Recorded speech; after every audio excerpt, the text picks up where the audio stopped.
you in the 06010.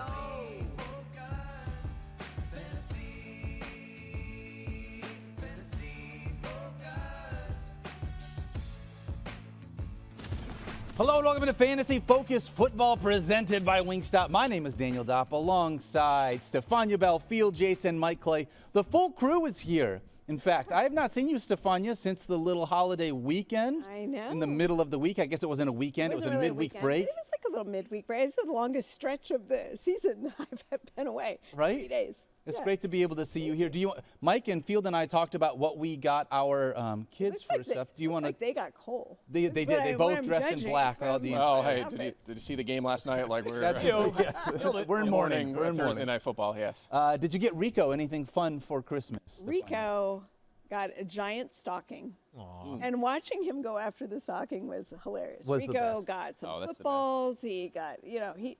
All the good stuff. Yeah, all the good stuff. Love to hear it. Rico made out like a bandit. Dogs have the best time on Christmas. They I do. love when they would try to rip open the presents and drag them around the house and everything. That was the best. Yeah. Exactly.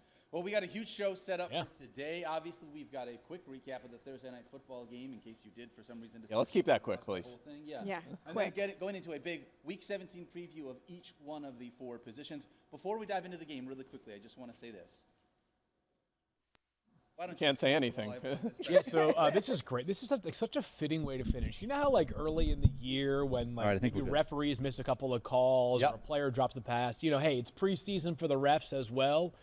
It's no longer preseason for the podcasters, but we're still treating it that way. So your mic is now adjusted. All right, now we're good to go. Yeah, Yeah, you're good. The cable just came out of the back of my microphone. What am I supposed to do? Never throw the cable under the bus. That's right.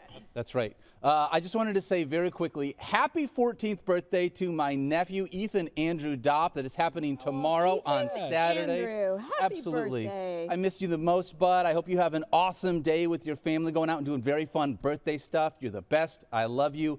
Have a great weekend. Hopefully the Lions can win this weekend and deliver a #1 seed for your birthday, but I love you, bud. Hope you have an awesome birthday weekend with the family.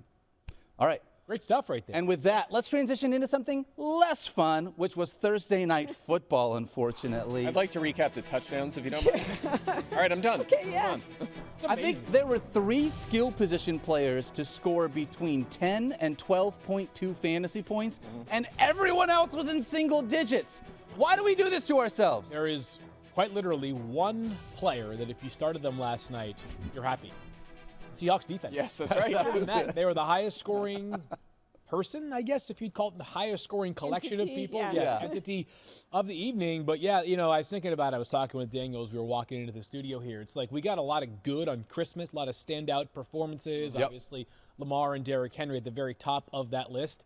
Water found its level last night, a bit more average last night from these two teams on the field. So weather impacted things a little bit. But as we know, for Chicago, the story of the season has been this passing game that has some promise. And you see some great throws from Caleb Williams, but then way too many sacks, way too many drives derailed by penalties or sacks or terrible clock management at the end of the game. And for Seattle, one day they'll write a book about this 2024 Seattle passing offense because at times it looks marvelous, and Geno Smith was atop the NFL passing yardage mark leaderboard for a while, and it was like, yeah, this team seems on paper pretty good, and yet last night was an utter disappointment. Perhaps the most disappointing player of the evening is Jackson Smith-Njigba, just because across these two rosters, with Kenneth Walker III no longer available. He was placed on IR yesterday, by the way. JSM was the guy who's probably had the most value this season for the longest period of time, along with DK Metcalf, and those guys managed a combined 13.4 fantasy points. Yeah, it was a dud for sure, and we had some weather in the first half that kind of snuck up on us, that kind of leveled out. I know the Bears'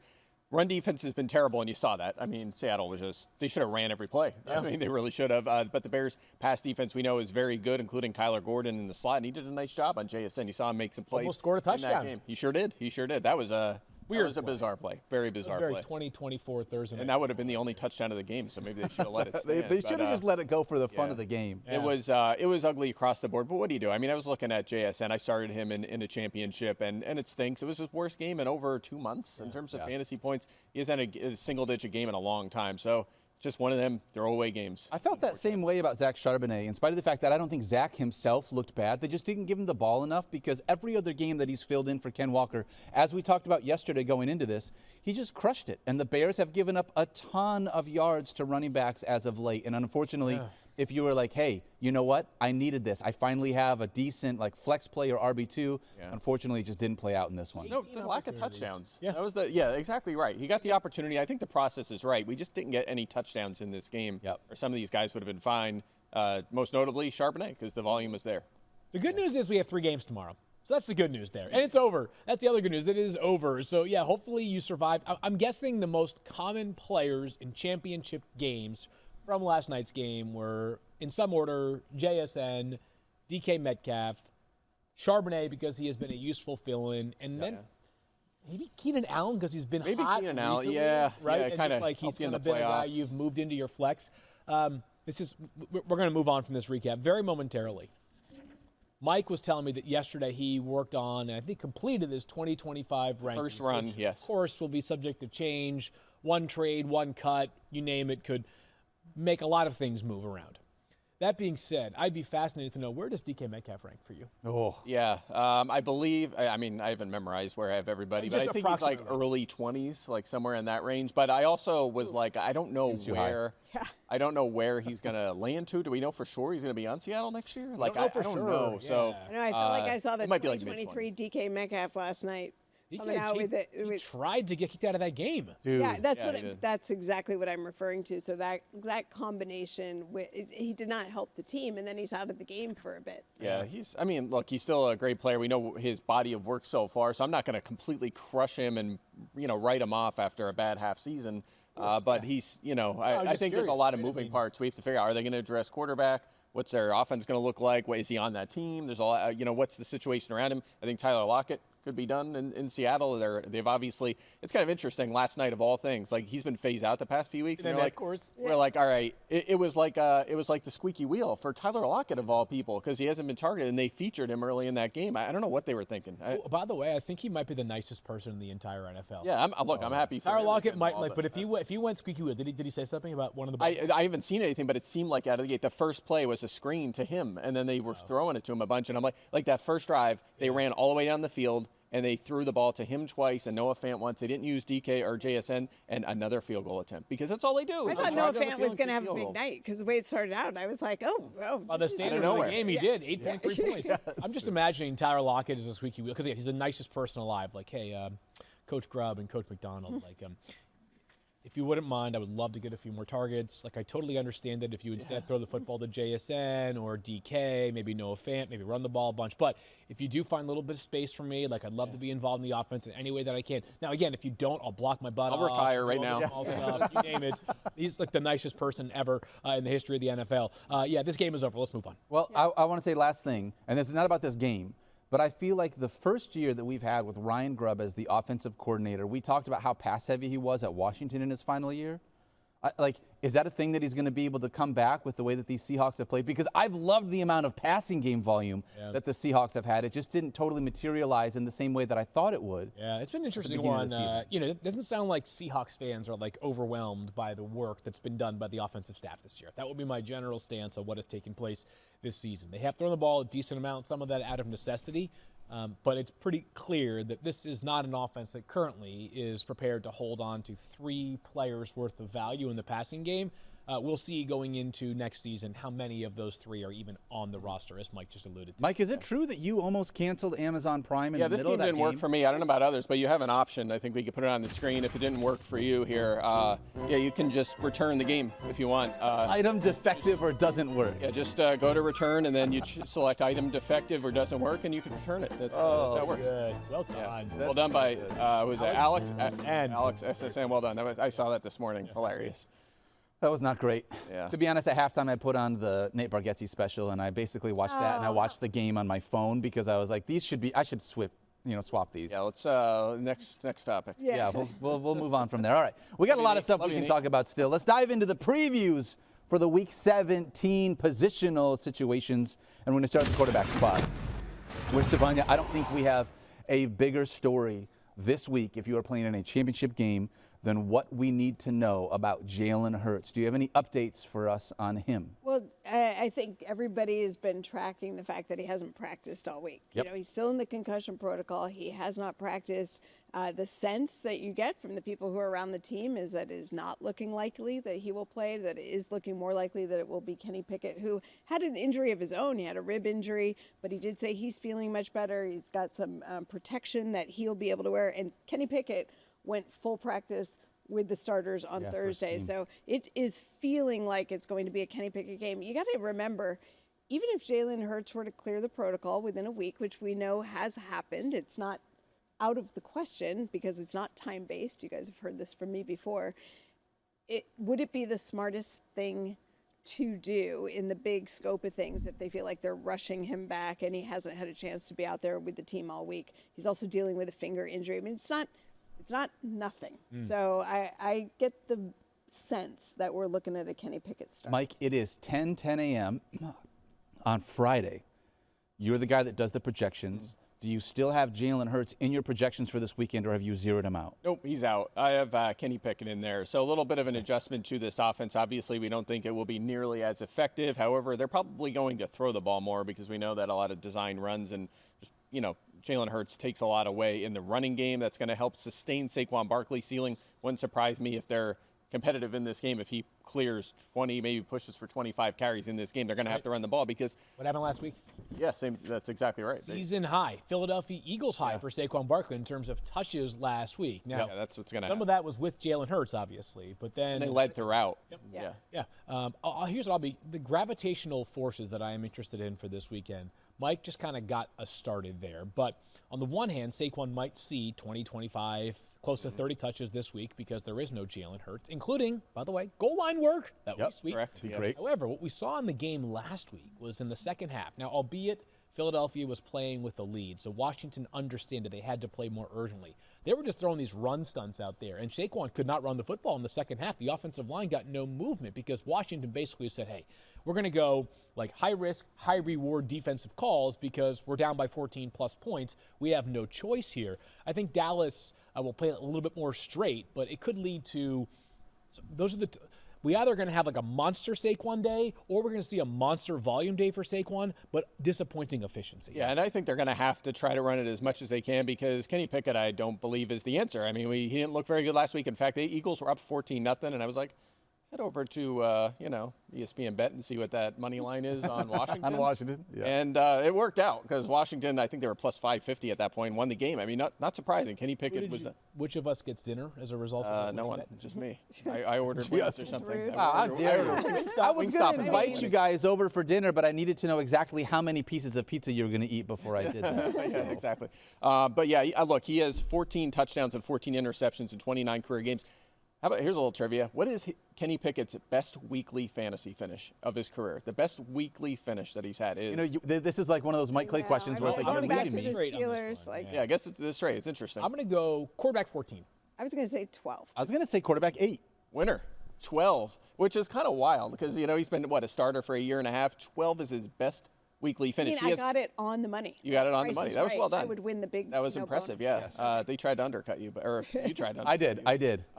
I bet $1. Yeah, but he had last year in week 3, he threw 2 touchdowns against the Raiders. He has 1 or 0 passing touchdowns in every other game. It's It was our just buddy wild. So. Denny Carter's favorite gig or gag, I should say, was like, Kenny Pickett has like fewer passing touchdowns this season than like Rick Meyer, who was like around at the early night. My dad's Meyer, favorite yeah, player. I remember Yeah, that Rick Meyer. name. Yeah. Notre Dame, great. Notre Dame. Yeah, Right. look, I need selfishly a really big game from Saquon, so I would prefer that it is the former, not the latter, not the inefficient Saquon. Right. Yeah, with you're a lot of talking about volume. in I would fishbowl. like- Is that correct, Stephania? I am Let's indeed. go. You're I am top 50 out of like the 4,000 plus people that started the year in Scott Fishbowl, including all of us. Yeah. You're the only one remaining here at ESPN inside the top 50 going for a championship. That's I'm a unbelievable. little nervous. I came in 8th of the 50 to start.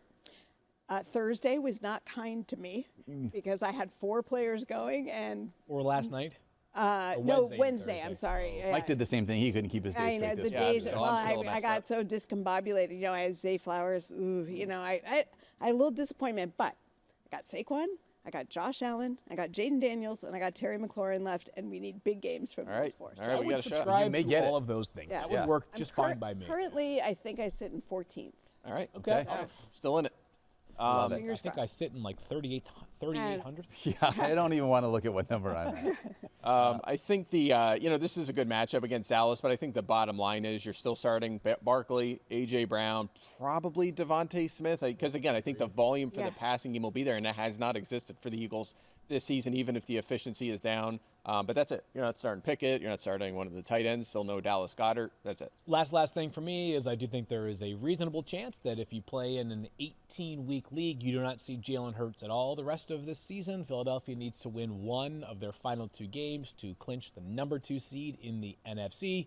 If they win on Sunday without Jalen Hurts, which I think is doable given the opponent in Philadelphia's roster this season, Jalen would probably be put on ice for Week 18 as they think bigger picture for the playoffs. Yeah, this is going to get, when we get into next week for the people who have 2-week playoffs or going to Week 18, a lot of it comes down to what are the teams dealing with. Beyond the health of the players, it's all about what's their status, what do they need, what do they need to clinch, where do they need to get to. Oh, yeah. Totally. I already got ahead of it with the projections, like looking forward to Week 18. The Chiefs already reduced Mahomes to 1 quarter, or Kelsey to 1 quarter. Right. So and they've shown us. Carson Steele they week. are. That's one advantage of the Chiefs consistently going to the playoffs is we know exactly how they That's how they operate. Andy Reid Yeah. likes to get them all started, but then they get pulled quickly. Let's talk about another quarterback here. Baker Mayfield taking on the Carolina Panthers. Panthers have allowed 8 gains of at least 19 fantasy points this season. Baker has at least 19 fantasy points over his last 3 games. My big question is this going to be one of those situations that I feel like we've watched quarterbacks sometimes fall trap to, in spite of the fact that the Panthers just give up a ton of yards? Do they run the ball so much that it kind of mitigates some of the passing game work here for Baker? How are you approaching this situation, Field? Yeah, I've got Baker ranked really high. He's inside my top 5 for this week. I feel confident in him. And you bring up probably the best counterpoint is that they just run the crap out of the ball and they just get out of this game easily in that manner. And by the way, that happened when they played like 4 weeks ago, as Baker does have 19 or more fantasy points in 4 of his last 5 games. The one exception against Carolina, when Bucky Irving and Rashad White had reasonable days. Bucky was especially great that day. That was that overtime game that Tampa ended up winning, and Baker had a dud by his own standards. That being said, I'm not necessarily forecasting that continues. He's been a top 9 finisher in 4 of his last 5 games. Remember, he comes out of the gates super hot this season. Did Baker had a little bit of a midseason lull when really every wide receiver was unavailable for him. He has maintained that value from the beginning of the season for much of this late push. He has been excellent, perhaps the most underrated fantasy quarterback coming into the year, Baker Mayfield. Yeah, no doubt. He has been awesome, 11th in rushing yards on top of all the passing stats so far this year. By the way, Lamar Jackson entering this week, 12 top 10 fantasy weeks this season, leads the NFL. Baker Mayfield is actually second with 11 this year, so he has been money. I told you, again, we're going to do more of this next week and beyond. Looking at next season, there's a clear top 5 fantasy quarterbacks for next year, I would say, on a tier of their own. That 6th spot wide open, and it might be Baker Mayfield next year. I mean, he's healthy conversations around. Yeah, no doubt with the supporting cast, how well he has played, the passing volume, the rushing ability. Yeah, he seems to be here. One thing to keep an eye on: Mike Evans needs 182 yards to get to 1,000 yards again. I feel like Baker's he does this for his guys. I feel like they're gonna push volume to Mike Evans. So let's hope. We'll talk about the wide receivers here in just a little bit in the I show. was referring to that being Baker Mayfield more. Oh, okay, more Hassan. Okay, I love that. There I was love a that. connection there. I like it. Let's make that happen. Yeah, we all have Baker Mayfield inside, I believe, our top 5 at this point, so he's definitely a must-start against these Panthers. Let's talk about another quarterback, Sam Darnold, who has been really good. Another one. This might be It's so interesting. the most interesting lineup decision that I think a lot of people are making in Championship Sunday. Sam Darnold's been excellent, right? He is probably a starting quarterback option for a lot of people playing in their championships. I just mentioned gravitational forces with Saquon, right? More volume, but perhaps defensively the scheme changes and teams just kind of key in on Saquon more. You're Sam Darnold, who has 19.6 or more fantasy points in 5 of his last 6 games. Sounds like the kind of guy that you have to start. Sure. Who are they playing this weekend?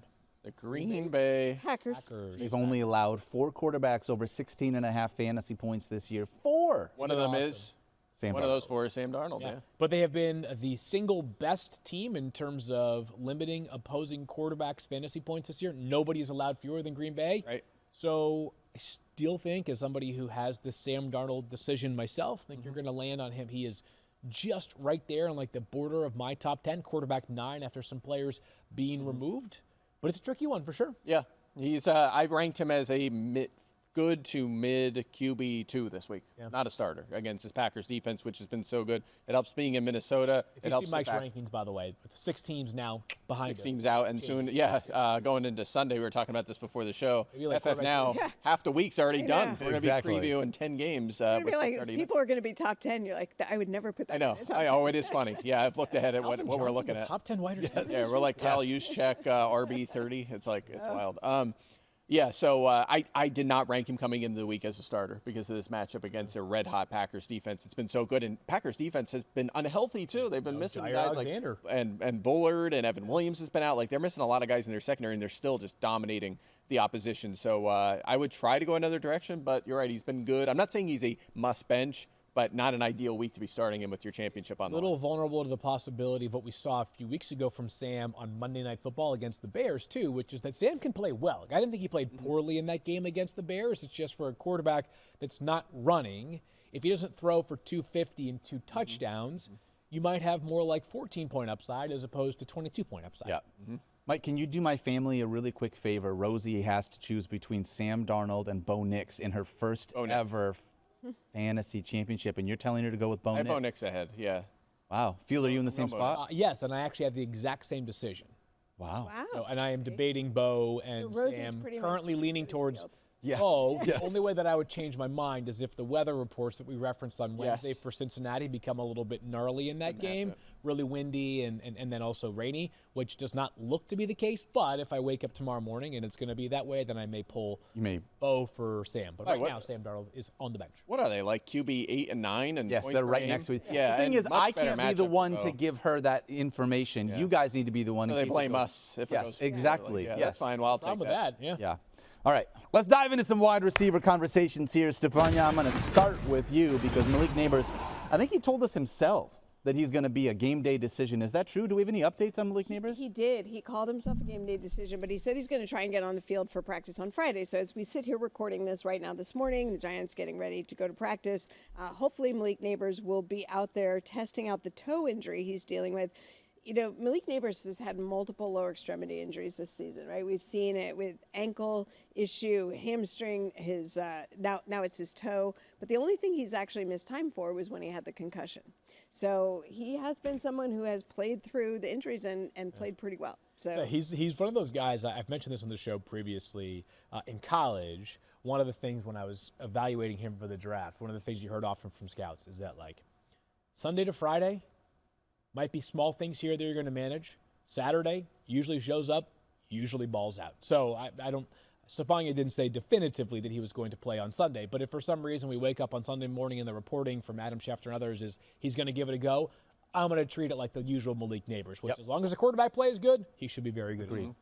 We don't have this person on a note. I just want to ask a question, and Mike, if you don't have it off the top of the head, we don't have to answer it. But has there been anyone worse in the NFL, like in recent memory, than Wan'Dale Robinson with the amount of targets that he's gotten and how like little production he's actually turned that into? Yeah, we've had random guys like that where the yardage just doesn't meet the targets, but we've been talking about that since the beginning of the season. But he's fallen to a place where you're not really starting him. You know, it's just not. You're not getting the touchdowns, the yardage. You're just banking on high volume, and he's pushing 22% target shares. He started out there, and then he dipped down for a while, and then he bounced back, and he's still there, but it's just not enough to be a fantasy starter. I thought Mike was going to pull a name because Mike, and it's going to come up later on, tweeted the name yesterday as if this person was a former NFL quarterback, and I am still not convinced. His jersey. Yeah. Say again? You don't have his jersey? Shh, don't spoil it. Yes. More to come in just a minute. All right, deal. We're getting into that. Yeah. One thing back to Malik Nabers, I don't think this would factor into me not starting him, but it might temper my expectations, which is Drew Lock is going to be the starting quarterback for this game. Drew Lock's been dealing with a right shoulder injury. So his shoulder's not great. And I think of like big downfield plays as being one of the things that I'm excited about for Malik Nabers. If Drew Lock struggles at all, underthrows, is this going to be one of those where the performance does not live up to the expectation? Last thing for me again. I'll reiterate this, that we have players who I think teams are going to be smart with for sure, and I'm not saying the Giants will do something irresponsible, but keep in mind, for a season in which they have now lost, 11 straight games, and there is a lot of uncertainty surrounding this organization. Wouldn't it be nice for the fans to be able to cheer for a Malik Nabers record-setting season, which is within reach if he has 2 more solid games? He and Brock Bowers both have a real chance to set some rookie NFL history, so perhaps those 2 teams are motivated to help those players get there. All right, from a rookie wide receiver to an octogenarian, I believe is the correct term there. Davante Adams, Stephania Bell, same city. What can you tell us about Davante Adams' health going into Week 17? Yeah, hip issues, not working with the team, not doing practice, but working off to the side. And the expectation is that Davante Adams is still going to play. Okay. No surprise there, right? All right. Well, if Davante Adams plays, I'm playing him just with the way that Aaron Rodgers is doing. He's an elite option again. His quarterback has a sprained MCL, but he's going to play. Honestly, he's going to be interesting next year, too, if he's back with Aaron Rodgers or on the jet, wherever he lands. I mean, if it's Rodgers and Adams, we might have to rank him wide receiver 4 or something. Like, they're going to feature him for sure. Rodgers just loves him. And it's been working the last few weeks. So. And by the way, great matchup. The Bills really banged up in the secondary right now. Really, really banged up. All right, last major wide receiver, Stephania, I have on the list is Jalen Waddle. Do we have any updates on him, given how bad that passing game was last week? Yeah, Jalen Waddle's dealing with a knee injury, and I think this is going to be, this is going to be a struggle. Okay. I think it's going to be the Tyreek Hill and others. Okay. So is it Jonnu Smith and others, or Tyreek Hill and others? Yeah, that's true. Yeah. I mean, Tyreek Hill for name recognition, Jonnu Smith for value on the field, right? Yeah, we saw it last week. Really, there's no other Dolphins wide receiver / pass catcher that steps up in the absence of Jalen Waddle. The offense is Devon Achane, and then again, and then hopefully Tyreek Hill plus Jonnu Smith. Yep. Makes a lot of sense. All right. Let's talk about the Monday Night Football game really quickly. We got 2 wide receivers I think are really interesting here. Deebo Samuel and Jamison Williams, I think, are 2 interesting flex conversations. When I look at Deebo Samuel, hit 25 fantasy points last week, most of the season. Yeah. I mean, is that one game enough to be able to make you feel like I now have trust and confidence in this player again? Mike Clay? Reminds me of Mike. Devontae Smith a few weeks ago when he had that awesome breakout game. And it's like, how do you follow up the following week with your rankings? And it's like, probably pretty close to wide receiver 20. Yeah, that's exactly right. And look, the thing that gives me optimism is 12 touches. That's big. He did have 5 carries in that game. Now we'll see if Isaac Guerrero goes. That might knock that carry total down to 3. But still, they even the week prior where he was a dud, they tried to feature him in that game. So that's a good sign that they're trying to get the ball in his hands. But in that game, 5 carries, I mentioned, also 9 targets, 96 yards and a touchdown. It did work. And we might be having a more optimistic conversation had he caught that ball 2 weeks ago and ran it in for a touchdown. It probably would have been a touchdown. So I get it. Under 13 fantasy points in 8 straight games before that one. But the fact that they are trying to feature him gives me optimism. Also, I think the matchup's kind of good for him in the sense that Detroit, as you know, Daniel, doesn't allow many touchdowns to wide receivers, but they allow a ton of targets, catches, and yardage. So as long as he's getting these touches and soaking up yardage in which should be a high-volume passing game, it gives you reason for optimism. All right, so I'm going to start to throw out some quirky things. This is Week 17. Do you know who really needs Deebo Samuel to be awesome this weekend? Deebo Samuel needs Deebo Samuel to be awesome. The 49ers need to be awesome. Because as we all know, there's a long list of decisions the 49ers need to make this offseason. But that's what I mean. He's got the most self-interest there to have a good performance, right? And they really are motivated, too, because if they're trying to trade him this offseason. Everybody wants him to have a great game. And so I totally agree with you. I think he's going to be featured. I also think if you watch that game last week, Deebo looked like Deebo when he's playing at his best. He ran physical, he ran hard. There was a different level to his play. And I have to remind myself, too, that he also had pneumonia earlier this year. He dealt with some injury issues. It never felt like he really got in a groove where he was going, and then all the other things the 49ers have been dealing with. So I like the way he looked last week. I do think that carries into this game against the Lions. It's important for the 49ers to finish strong, even if they don't win this one. I think they expect a strong performance. I'll tell you what, for all the disappointment of this year from Deebo Samuel, he still actually ranks second amongst all wide receivers in yards after the catch per catch. That's what he's very good at. 8.2 yards after the catch per catch. So if he gets 7 targets, converts them into 5 or 6 catches, that rack alone might make him a pretty useful play on Monday night. Of course, we think they're going to have to score because Detroit, as you may have heard, is a bust offense. So Deebo will be top target for Drake May next year? What do you think? No chance. No chance? Negative. I'll say this. Patriots are going to add a wide receiver this offseason via trade. It's going to have to be a guy who does not come with baggage. And we saw this year Debo's got some. He's got some baggage. Yeah. Since week 8, Debo's averaging 8.2 fantasy points per game, only 1 touchdown over that span. Obviously, the big game was last week. Over that same span, Jameson Williams is averaging 14.9 fantasy points per game. Is there a chance that if you had this lineup decision, which one of these 2 wide receivers would you rather play in the flex? Would you rather roll with Debo, given how bad that Mike just alluded to, that Lions secondary is, or would you rather go with Jameson Williams, given the upside that he has? So I think people would naturally go to, well, if you need the floor, it's Debo. If you need the ceiling, it's J-Mo. J-Mo definitely has the ceiling, right? We know that much. But interestingly enough, he's developed the floor of late Jameson Williams. Yep. As over his last 6 games, he has 9.6 or more fantasy points, a 6th straight, which you obviously want more than 9.6 fantasy points. But if you're in a competitive matchup and you're looking for the ceiling but can settle for the floor too, that helps you. He has 4 finishes as wide receiver 17 or better this season. But remember, like last year, and I understand that the first couple of years of J-Mo's career have been much different years, but like you're worried about, hey, he might get you 2 catches for 112 yards and a touchdown. Mm-hmm. He also might get you 1 catch for 0 yards, right? Yeah. Now it feels like the floor is higher, where it's a close conversation for sure.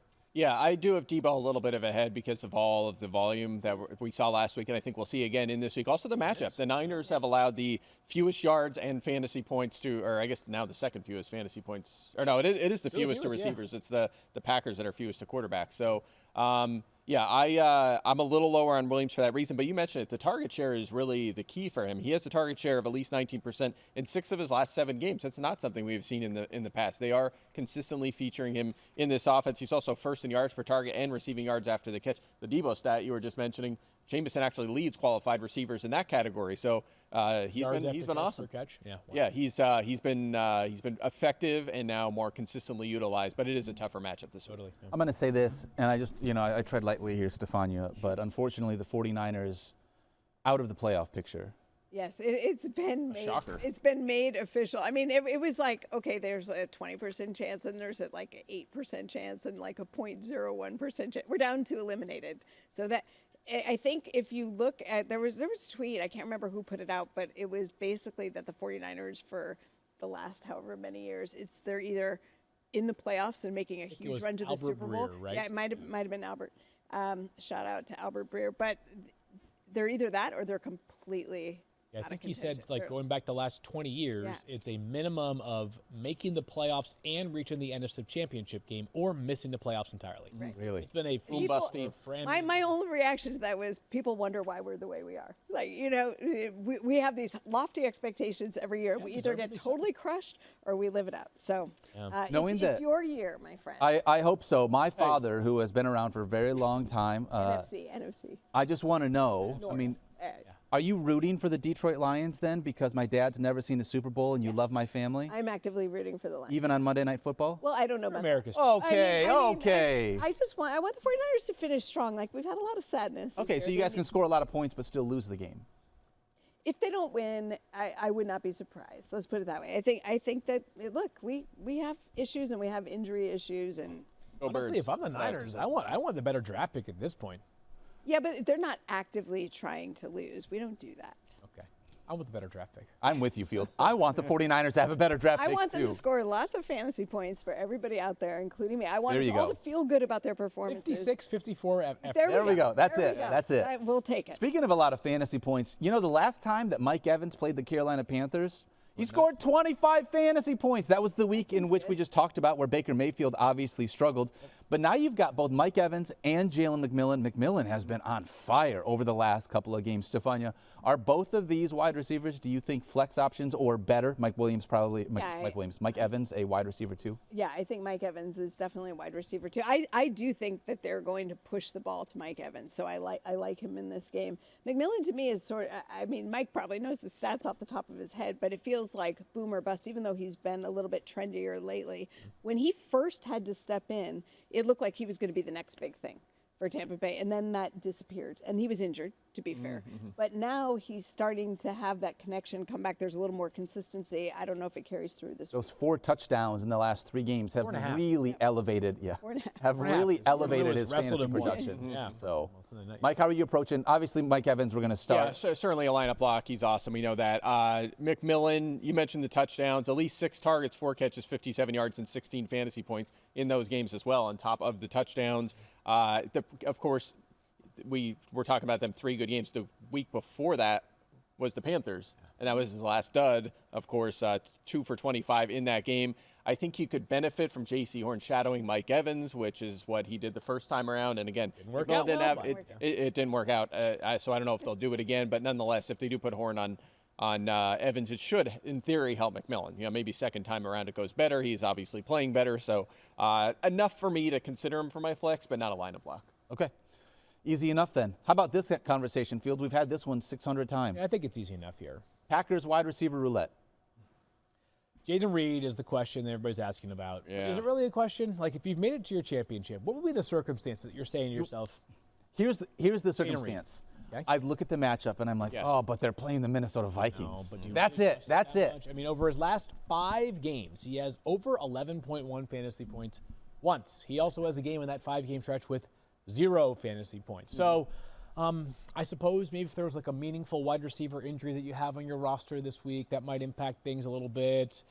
But absent that, like, Malik Nabers is in your lineup. He doesn't play on Sunday, which, again, Stephania did not suggest earlier that he was definitively going to play or also not going to play. But, there's at least some level of question mark. feels like he's likely to play. That sounds good. So, but in the unlikely circumstance he does not give it a go, like, then things could change. I don't know, man. I'd have a hard time going with Jaden Reed. I think part of the reason he's been slumping is because Jordan Love hasn't had to do a lot because Josh Jacobs is scoring an absurd amount of touchdowns. Yeah. And that might be different this week, which gives you optimism. And by the way, you go back to week 4 when these teams played. Jaden Reed had the second highest fantasy point total of his career in week 4 against this defense because Green Bay had to throw the ball a lot, and they may have to again in this game. It's in Minnesota. It's indoors, so you don't have to worry about anything like that. So I think there's enough here with the fact that Minnesota's allowed the most catches, yards, you name it, to wide receivers this season. If you're looking for a flex and you're like trying to break your tie, maybe there is reason to feel some level of optimism here, but I get it. There is a low floor. We've seen it. It's a dart throw. Doesn't feel great all the time, but again, this matchup is just so good. Yeah, it is. Let's talk about Adam Thielen really quickly. Old man Adam Thielen averaged over 17 fantasy points over his last 4 games. 3 of those games, he's topped at least 15 fantasy points. How do you feel about this matchup here? Before you guys jump in, he was added back on the injury report yesterday because of his hamstring. Oh. So limited yesterday. I don't have an idea about how serious it is, but he was not on the injury report on Wednesday.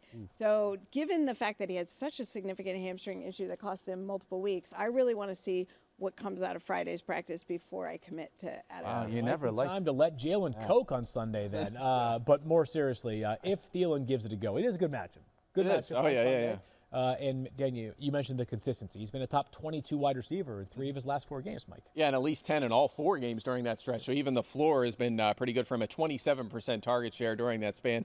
8.5 per game will do that. And by the way, we just mentioned they played a month ago. He had 8 catches, 99 yards, and a touchdown in that game. So no doubt about it. If he plays, you start him. Yeah, I feel good about Adam Thielen as well. All right, this last wide receiver we're going to talk about, I think, is the easiest if-then statement for the week. If Jameis Winston is the quarterback for the Cleveland Browns, then I am starting Jerry Jeudy. If Dorian Thompson-Robinson is the starting quarterback for the Cleveland Browns, then I am not starting Jerry Jeudy. Yeah. Who is getting the start at the quarterback position for the Cleveland Browns this week, Mike Clay? Yeah, it sounds like it's going to be DTR. So well, we don't feel good about that. 3 career full games, 121 yards, 165 yards, and 157 yards. No touchdowns in those 3 full games he's played in his career. And here's the stat. That seems bad. No passing touchdowns. It does seem bad. But here's the stat you were talking about. In his career so far, DTR is averaging 3.9 yards per attempt, yards per pass attempt.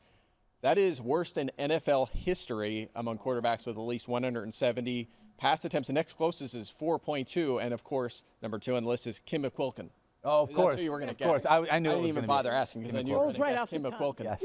Yeah. I think I traded a third-round pick for Kim back in like '74, I think it was. Yeah, What team did Kim McQuilkin I don't play even for? know. I didn't look that Like, much. I love when you get a stat and it's a player that you've literally never heard of, and it's like, yeah, they played for the Toledo Bandits. And you're like, Yeah. what league was that? Yeah, it looked. He's back before the I looked merger. so quickly. It was maybe Houston or something, like 6-year period where he barely played, like DTR. But he's at 4.2. DTR's at 3.9. That's a huge That's a gap from big, last big to second gap. to last. I mean, I can't believe he's starting. By the I mean, way, I mean, it gets worse. You want me to give you a reason for it to be worse? No. ETR got injured on his second snap of his first start. He has a calf issue. Like your calf helps Put drive. Bailey Zappian. Come on. But Give your me calf anything. helps drive the ball. So if that's driving the ball, and now you're limited even further, yikes. Yeah, I don't know this. I'm not trying. No reporting here. I think the Browns, probably in their own head, and say, hey, we can sort of call this development opportunity for DTR. We have a chance to win if Jameis starts because you have the ups and the downs. We don't with DTR, and we want a better draft pick. Why would you not for a team that has so many holes to fill this offseason and one of the most complicated quarterback situations to sort out in the entire league? And it's too bad, though, because you have a guy like Jerry Jeudy just playing so well, and maybe Cedric Tillman is back. Who knows? We'll see on that. But Elijah Moore trying to get a contract. Njoku has been we'll see if Njoku plays in this he one. hasn't practiced. Not to mention the O-line, the pressure on the defense, like all these things. It affects the whole rest of the team having such a poor quarterback situation. But I think you're right. I think you're your right. though. offensive coordinator is saying that they're preparing for DTR. Yeah, chances yeah, are exactly. That's who So we're you going to can't see. start- Like they've made the decision internally. To your point, I think you can make a case for Njoku if he goes because of the state of tight end in his target share last week, and he had a decent game. That's the only one, though. Nobody else. Agreed. Yeah. Kim McQuilkin, third-round draft pick 69 in 1974. it was. 74. Are you I thought I serious? traded the third-round pick for Cam back in '74. For who? He was drafted by the Atlanta Falcons, also played with Washington, and then was in the USFL for the Washington Federals. He was a first-team Little All-American in 1973. I don't know what that means. What school? Lehigh. Lehigh? Oh, no way. Pennsylvania. Yeah. There we go. So Right. Shout out to. Well, all right, I'll get us all jerseys. didn't have Kim McQuilkin on my bingo card for today's show, but I appreciate us getting there. Brooklyn. All right. Let's dive into some of these running backs. Stephania Bell. I'm going to start with you. I'm going to start with you. Tyrone Tracy has been someone that fantasy managers have been able to rely on here and there this season. This week, what can you tell us about his practice updates? Yeah, I was just looking at my notes. Tyrone Tracy has not practiced yet this week, so stay tuned. You know? Devin Singletary This is the ankle injury. Remember last week we were talking about him having the ankle injury, and then it got aggravated in the game. So we know he was worse off coming out of last week's game than he was going in. The fact that he hasn't practiced, the fact that that doesn't look great at the moment, but we'll see what happens. You're always worried about that recidivism whenever you have an injury and then you Nice, aggravate. Daniel. Yeah. At the beginning of the week when Brian Daboll was overviewing his injuries for the Giants, he did mention Tyrone Tracy and did not mention Malik Nabers, which I don't know if this Nabers injury has been suggested that happened during the practice week, but by not mentioning it at the beginning of the week, it could be more of a suggestion it's management as opposed to Tracy being something that might truly impact his status for Sunday. Yeah, he seems iffy for sure. It's kind of weird. He's had exactly 11 touches in 3 of his last 4 games, which isn't much, but the fantasy production has been there and the snap shares have been there. And this is a good matchup against the Colts as well. So I feel like if he plays, he's fine to start. But it's one to watch for sure. I'm not positive he's going to go. So I don't know. Yeah, I mean, Devin just if Singletary. it's like they've discovered something in him. He got worse after playing last week. Why would you want to risk it from a health standpoint Motor if he's not Singletary able to go? Yeah. Yep, taking on the Colts this week. We'll see how that one works out. Stephania, we had a big conversation yesterday about Chargers running backs, and then it turns out it basically meant nothing because Gus Edwards was ruled out. That felt like that came out of nowhere, too. Yesterday. This was interesting to me because I was a little bit surprised when I heard it, too. So Gus Edwards hurt his ankle in Week 16 in Thursday game and then aggravated it in practice this week. So that's what happened. Gotcha. It got worse during practice. Even Jim Harbaugh said he was not sure if it was the same ankle that had landed him on injured reserve previously, but in any case, we will not have Gus Edwards. Now it's going to be more likely J.K. Dobbins, who looks like he could be back. Wow. If you had J.K. Dobbins on your roster, Stephania Bell, knowing that he's coming back from a significant break here, obviously, and playing time, would you play J.K. Dobbins this week? Well, I think I think what he's shown us is that when he's come back, he's been strong. I think what's interesting here is that J.K. Dobbins, just for full context, right? He had come off these 2 major injuries, right? And we weren't sure what to expect this year. And he comes out and he gets great volume. He's running well, et cetera. Then he ends up with a left MCL sprain. That's what happened to him in week 12. He was on IR week 13 to 16. The Chargers now opened his 21-day practice window. But reportedly, they like what they're seeing this week, and he looks good. Here, for fantasy purposes, he has to be activated by 4 p.m. today. Yep. So if you are going to know by 4 p.m. today whether J.K. Dobbins is going to be added to the active roster, and I think that's your answer. If he's added, knowing no Gus Edwards, they've got Kamani Vidal, they've got Hassan Haskins, who they like. But J.K. Dobbins, I think, would get the bulk of the work. And now this will be the 4 weeks of IR plus a 5th week of practice. They would have to feel pretty good about it to put him back out there, so I would too. So now that we're in a spot, Mike, where we know that it's not going to be a timeshare between at least Gus Edwards and J.K. Dobbins, how are you looking at the projections for J.K.? Yeah, he'd be a nerve. He'd make me nervous to start, and with my championship on the line. If you got here, like if you won the last couple of weeks and got to your championship, hopefully you have a better flex option. I would be nervous that he's going to be limited to 10, 12 touches in this game. They work in Vidal. We saw Haskins score a touchdown last week. But yeah, I think this is one. Let's just see what 4 p.m. looks like, whether they activate another running back up from the practice squad or if they do activate Dobbins or what it looks like, and then kind of make a call here. But I'm not saying he's an auto bench, but he's definitely not an auto start. Hopefully you have a better option. Well, it can be smart, too. They do have a chance for even the 5th seed, actually, in the AFC playoff picture. But playing a 3-12 team, they probably feel pretty good that they can manage the backfield and still win tomorrow.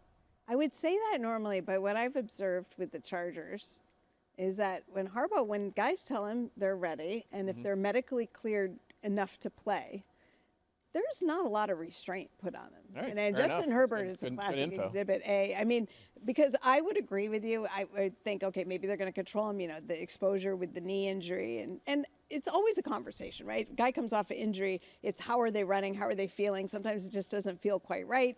But Dobbins is also a player who has spoken to the fact that he gets better as he keeps going. And so some of these guys, once they get going in the game and they're running well, they're going to let them go a little bit. So I feel a little bit more optimistic if he goes. I think if they think he needs more time, they're just going to wait another week. Just have to share one Jim Harbaugh quote, which was just awesome yesterday. I know which one it is. It's not bitterly cold up here in the Northeast fantastic. right now, but when you're coming from Los Angeles and you play indoors, certainly 30 or 25 degree weather can sound pretty cold. So he was asked yesterday, was Jim Harbaugh, about playing in the cold weather and describing his players as such. Quote, "These guys are young, they're healthy, their heart pumps warm blood. It pumps it from the arteries to the veins to the tributaries to the capillaries throughout their whole body. You just play ball." Now, I might have gotten that in the wrong order there. As well documented, I'm not a doctor. I mean, What is that? He's awesome. What is that statement? the tributaries was just fantastic. Is that a real thing? No, that's water, isn't it? tributaries, rivers. Tributaries is like bodies of water. It's like And they go out into deltas and stuff like that. Like I don't know why you said all that. There's a lot of It's words. great to say, very because he's little. the best. That's why because he's But the it's best. so funny because whenever he's asked about a player injury, his MO is, I'm not a doctor. I'm not a doctor. I can't speak to that. I'm not a medical doctor. And by the end of the season, we got him talking about arteries and veins and capillaries and tributaries. That's hilarious. I mean, to Mike's point, you're saying a lot of words to not say anything at all in that sentence. So but that's Belichick would have classic. said yes. Yeah. Yes. Yep. Not even a you yes don't care or no about the temperature. Whatever it is, it is. All right, moving on. And then there was one in the Dallas Cowboys offensive production. CeeDee Lamb has been placed on IR, going to be done for the rest of the season, which means the only guy that we're looking at. Brutal. By the way, this is a smart move. They did some more imaging on CeeDee Lamb. His AC sprain has gotten worse, which can happen. You can get an increased degree of separation. He's too valuable. Yeah. He's been playing through a lot of pain and just trying to be out there. The good news is it's not a surgical situation. It's something that can better. They have a rehab program for him. I expect him to be 100% by next year. Great. Good news. So is it good news for Rico Dowdle managers? Because if I'm the Philadelphia Eagles, who I think are already really good against running backs, I'm just going to key in on that guy. To me, it's less about CeeDee's presence one way or the other. It's just that, like, whether you've had CeeDee Lamb and Jerry Rice or me and Mike at wide receiver, they've been excellent against running backs this year, Mike. Yeah, only 5 touchdowns. It's fewest in the league, second fewest fantasy points. None thinking about upside here. You're like playing Dowdle with your championship on the line. Is there any upside? No running back has hit 21 points against them. 4 have gotten to 15. And Dallas running backs as a whole, when they played in Week 10, had 8.8 points combined. Yeah. This is a tough matchup. Dowdle is a featured player, though, 16-plus touches in 4 straight. But he did have a dud last week. We saw it even with the volume. So I don't think he's a lineup lock, but he's in the flex mix. Okay. An uncomfortable flex mix, just given the lack of potential. I think you're hoping that without Jalen Hurts, that maybe Dallas leads in this game because they've been winning games. I mean, they have been reeling off wins. Dallas is playing okay, so if they're competitive or winning, maybe Dowdle gets a little more work. But you're probably feeling lucky if you get to 13, 14 points here. That's fair. Field, how are you feeling about Jerome Ford, who's had like a couple of nice back-to-back games here, taking on Miami this week? A hell of a roll last week for Jerome Ford. 79% of the snaps with no Nick Chubb. That's a huge, huge percentage. He had 11 carries. He also had 5 targets. So he's now got 3 spot starts for Nick Chubb this year with at least 5 targets in them. Involved in the passing game. Showed some real juice last week as well. For the second straight week, Jerome Ford had some big play upside, found the end zone once again last week. So playing well, probably has fresher legs than most starting running backs at this point of the season because he was not a starter for much of it. I feel fine. He is RB19 on my ranks right now. Yeah, and kind of limited as a rusher. Hasn't cleared 12 carries in a game this entire season, but he might get you 4 or 5 targets, which will bail you out. So yeah, he's fine. You also have to worry about this Browns offense just being a disaster too with DTR, as we mentioned. Like that's the risk you have that he gets. Goes 11 for 32 and catches, 3 of 5 targets for 12 yards, and that's it. Like, that could happen. So that's the risk with him. I've got I've got a difficult decision in terms of streaming defenses that involves this game. Dolphins against the Browns or Colts against the Giants. Yeah, they're both great options. Now, what do you do? I don't know if I have first, but Dolphins Dolphins feel like the safe play. Yeah, the Dolphins is certainly one too. Dolphins feel like the safe play. Well, the Dolphins have been good in terms of generating pressure recently, even with a lot of injuries, and obviously DTR. The upside is so minimal there. So yeah, interesting. If for some reason there's no Tyron Tracy and Malik Nabers, I might just Colts. But if either or both of those guys play, then I might end up on the Dolphins instead. Speaking of guys playing, Stephania, I want to ask you about 49ers running backs. Taking on my Detroit Lions on Monday Night Football, so you're going to have to make this decision early as to whether or not you're going to rely on Isaac Guerrero. Do we have any updates on what he's looking like? Well, he came back to a limited practice yesterday and obviously did not play last week. Patrick Taylor got the start.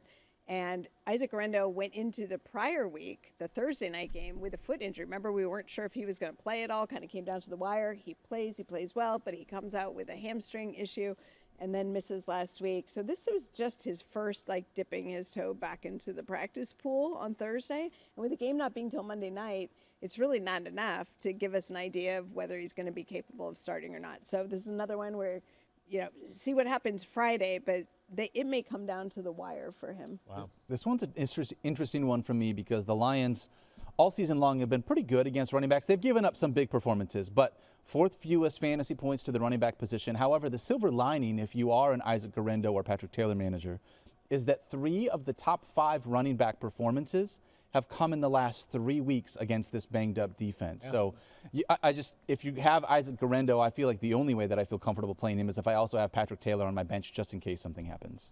Yeah, I mean, if Guerrero goes, I'm going to play him. If he's out again, Taylor is in the flex conversation. Yeah. He was the only running back other than Kyle Juszczyk to play. It was just the circumstances weren't good, but he was at least on the field for most of that work. So there's definitely a chance that he gets the 15 touches in the game, but ideally you avoid if Guerendo's out. But if Guerrero plays, I feel fine starting him for sure. I'm with you on that. All right, a couple more running backs here to close this thing out. Kendre Miller taking on the Raiders. Yeah. Here's the thing about Kendre Miller. Mike, I know you were excited about him last week. Third-string running back? Nobody else exists in this offense. That's the thing. It feels like there is nobody else including there. Kendre Miller last week. Yeah, this was an interesting one. I was definitely frustrated with his usage and obviously the output, but this is what we said. I was excited. I wanted to see them feature him. They did the week before after Kamara went down. But what did we say? We said, here's the concern. You're going into Green Bay. This could be ugly. And it was. That's exactly what happened. So you can take this however you want. But he played the first 4 snaps. He played 10 of the first 15. And then when the game was clearly decided, they just put Jordan Mims out there. They were throwing the ball a lot. They preferred him, I guess, in passing situations. But maybe, just maybe, and I'm going to contradict myself in a second, maybe they were just like, all right, he's now our lead back for going forward. We'll just let him sit out the second half and feature him next week. However, after Jordan Mims played like 10 straight snaps, the last snap of the game was Kendra Miller again. He came back. Yeah. So I don't know what they're doing. I don't know. He's risky for sure, but I also would not be shocked if he gets 15 to 17 touches in this game. I wouldn't. Yeah, my general sense is, obviously there was a disconnect between Kendra Miller and Dennis Allen. And it's been a much better outlook for Kendra Miller since Dennis Allen was relieved of his duties. My general sense is that it was probably somewhere in the middle, right? Like Kendra had some things he needed to button up and be a lot more accountable on, including things like pass protection that limited his opportunities. Meanwhile, Dennis Allen maybe drew like too much of a line in the sand with the player. I think we're still we're not quite, I'm speaking like sort of metaphorically as if I'm the Saints offensive staff, doesn't quite fully trust Kendra to be a full-time back. Much better change of pace player than a 75% of the snaps guy, which they may need him to be because there's no Alvin Kamara, but he may not be ready to be because of some of the limitations. Yeah, I will say this, though, back home against the Raiders, more room for optimism better this week. Script, So maybe there's hope if you're in a tough spot here for you. Who do they play this week, Mike? Raiders. The Raiders. That's not how you say that. The Raiders. That was not good. On that one. Yeah. I don't like Daniels. What? Well, you do it then. The Raiders. Oh, wow. Daniel was kind of going like Lord of the Ring. Yeah, I was. Yeah, you I had like was. an accent or something on Yeah, yours. that's true. What do you want me to? Well, what do you want me to say? I'm really good at accents, guys. Yeah. Everyone knows that. No, you're not. Let me stick to the accent. Yeah, nobody is good at accents on this show. I will before we leave the Saints. I just want to throw this out there, apropos of nothing. But Chris Olave might play this week. He's in the projections Chris now. Olave's been out since week 9. Scary concussion injury. He's had a history with concussions. Multiple weeks went on IR. Came back to practice this week. Full practice so far every day. There's a chance we see him back, and I'm just rooting for the player. It'd be nice. This is one of those scenarios. I talk about this sometimes. Why bring a player back? People say, well, just shut him down. I'm like, it's equally important for the player sometimes to get back out on the field. Sure. If they're cleared, and if it were week 5 and we were saying they're cleared to play, then in week 17, if they're cleared to play, it's important for the player to get back out there, and then they go into the offseason feeling much better about where they are. Okay. We got another running back we're going to close this out with, and it's the Raiders running backs. I don't understand. Did you just say pass? Yeah.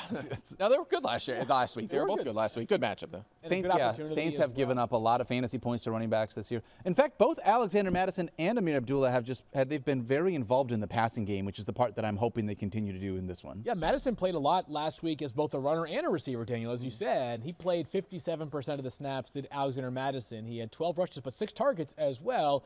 Another game where I think both teams go into it thinking they can play within, let's call it, a touchdown of each other, right? It's not going to be a 14-point deficit where all of a sudden it's only Amir Abdullah on the field because they are throwing the football a lot. So I've got both of these guys as I've got Alexander Madison as running back 20. Amir Abdullah is running back 27 after removing the first 6 teams' worth of games. Yeah, I'm pretty close. I mean, Abdullah's had back-to-back big games now, 19-plus in both, 4 touchdowns in his last 6 games. But he also hasn't cleared 13 touches in a game since 2021. Yeah. So there's obviously more of a cap there, whereas Madison maybe has a little bit of a higher ceiling and, of course, had a 38 to 29 snap edge last week. So I'm with you. I think they're low ceiling flex options. Stephania, do we have any updates? One more running back I just want to throw your way on James Conner. I know he's been dealing with some This is another one that you watch for activations, practice squad movement for the Arizona Cardinals today by 4 p.m. Eastern because they play on Saturday. James Conner and Trey Benson have both been injured. You saw Conner last week get his knee twisted, kind of a hyperextension injury. I was impressed that he was back doing a little bit in practice. Jonathan Gannon said Thursday the progress has been good, but he's unsure whether they will travel with the team or whether it will be a game time decision. So either way, it's not likely to be official till down to the wire, but you'll get an indication. Michael Carter and DJ Dallas are the two behind them. General sense I get is that James Conner is going to give it a go tomorrow. Yeah, well, James Conner wants to go. There's definitely that vibe. He wants to play. We've talked about this. Has missed time in the season before, and he's had such a good run this year. there's high motivation for him. Obviously, already extended with the team. But I think this is really important for him personally. He is not a leader. He is the leader of the team. He's the heart and soul of the team on offense. For sure, this guy he's everything that you would want in a football player. And I think I've heard a lot of people say, why bother, right? 2 games left. What's the upside? Well, if you're good enough to play, this guy's going to want to be on the field. James Conner's overcome a lot more difficult things in his life than what he's dealing with in his knee right now. I think if he's capable of being out there on the field tomorrow, he'll be out there. Yeah, is my general. I think he's a different characterization than some guys where you have to take the bigger picture view. Yeah, right? I just think the only balance whenever you have a little, like a bobble like that, where it looks like your knee hyperextends, is you can have no major structural damage, but you can just sort of weaken some of the structures back there. And you want to make sure, can you protect yourself? Yeah. Because the last thing anybody wants is some bigger blowout injury, as a result. My guess is Michael Carter will be activated today, no matter what, just as a precaution in case they need him tomorrow. But he can go anywhere from inactive to 25 touches, depending on what goes on with Benson and Connor here. But if he's not activated today, then Connor's good to go for sure. That'll be the signal. James Conner didn't have any tributary damage with this knee injury, did he? No tributaries are fine. Tributaries are okay. All right, great. I want to close the show out with 2 different things really quickly, and any of you can jump in here. This is that time of year where I just think people sometimes wonder, maybe you're not really making decisions around this, but we've got incentives. Where we've already mentioned it with Mike Evans, like the team potentially maybe wanting to get Mike Evans involved to reach a certain incentive in his contract. Are there any other major fantasy players that have incentives that we're close to, the teams may be trying to help them reach, that just off the top of your head? Yeah, or does it not really feel like I've been a little more dialed on the draft this year than some of the incentives and contract stuff. So I'll do some digging and see what I can come up with. Typical field slacking off. Sometimes there are some just really obvious ones that you hear about all the time. I haven't heard any major ones that make me feel like we can create one. How about Trey McBride gets a bonus for scoring a touchdown? Hey, that would be great. Please. We just do that one. That feels like he's talked about making fetch happen. We're trying so hard. Baby, let's go. Want this to happen. All right, I want to close the show out with a quick shout out to our friend Paul Gutierrez, who has done so much awesome audio stuff, making sure that we're set up for everything that we need every single day throughout the entire season. He's been here a very long time. He is officially retiring. Today is his last day at ESPN. What good things do you have to say about Paul? I echo everything that you said except for Paul Gonzalez. Oh, I'm sorry. I said Gutierrez. I was thinking of our writer. Raiders. We're talking about the Raiders. That's it. That's my bad. Paul's had an incredible run here at ESPN, 20-plus years. He's going to head off to a new fun chapter of his life, retirement, which is awesome. Paul is first of all, he's here all the time. Dedicated to the show and fantasy football. He's more dedicated than any of the people sitting in these chairs. Yes, and a massive, massive racing fan. Nobody loves their cars or motorcycles more than Paul does. He's going to go see an F1 race this upcoming summer overseas, which would be great. You could always see him sporting the F1 gear. Including today. All Max happened up, So, no wonder you liked it. Mike thinks he knows F1. No. Paul really knows F1. Paul really knows F1. Paul in his next chapter, and thankful for everything he did here for Fantasy Focus for a long, long time. Paul, for people who don't understand and appreciate what goes into doing the audio work, for you guys, sure, just clip it on your pants. It's easy. But when you're wearing dresses and outfits, and you need somebody who is skilled in getting your mic set and tweaking everything. 100%. Paul knows I always complain because I've got sensitive ears, so I got to turn the volume down. There's a lot of high maintenance stuff that he has to deal with me in particular. So. And we break the microphone, so. Yes, that happened over and over. That's on me. Yeah. So I'm very excited. Appreciate you, Paul. Enjoy your retirement. We love you, man. Hope you have an awesome retirement. It's going to be awesome. Being able to see what happens in the next chapter. Yeah, can we join you? Seriously? Yeah. Yes, you can. We'll send Mike. Okay, Mike. I beat you to it. I was just going to say. I'm getting smarter, right? I'm getting ahead of it. Oh, that's so good. All right, that's going to do it for us here in Week 17. We'll be back for a Week 18 just in case you play there. But for today's show is presented by Wingstop. Go check out Wingstop. And don't forget to love each other. Be kind to yourself. And we will see you guys on Fantasy Football Now on Sunday. Don't forget to set your lineups for Saturday. 3 games.